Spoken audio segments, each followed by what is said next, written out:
বিধানসভা উপনির্বাচনে সবুজ ঝড়ে জামানত বাজেয়াপ্ত হলো বাম কংগ্রেস এমনকি বিজেপিরও। 6 কেন্দ্রেই বাম কংগ্রেসের জামানত জব্দ হয়েছে। সিতাইয়ে বিজেপি পেয়েছে 16% ভোট, কংগ্রেস 4 এবং ফরওয়ার্ড ব্লকের প্রাপ্তি 2% ভোট। উত্তরবঙ্গের আর এক কেন্দ্র মাদারিহাটে কংগ্রেস আরএসপির প্রাপ্তি 2% ভোট। নৈহাটিতে সিআইএমএল 6 এবং কংগ্রেসের প্রাপ্তি 3% ভোট।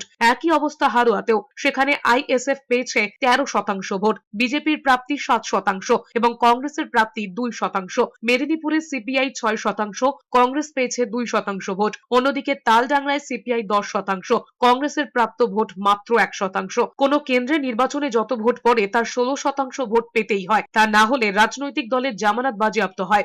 নির্বাচনের ফল কি রকম হয় আমরা সবাই জানি, শাসকের পক্ষে যায় বরাবরই। আর পশ্চিমবাংলার শাসক তো 1,60,000 ভোটে জেতার জন্য আছে। 1,60,000, 1,30,000, 80 ভাগ, 85 ভাগ, তো কম্পিটিশনই। নিলামে যেমন দাম ওঠে এরকম দাম তোলার মতো করে তৃণমূলের ভোটের জিত। এখন হারোয়াতে আমরা সেকেন্ড হয়েছি, তালডাংরা এবং মেদিনীপুরে আমাদের ভোট বেড়েছে।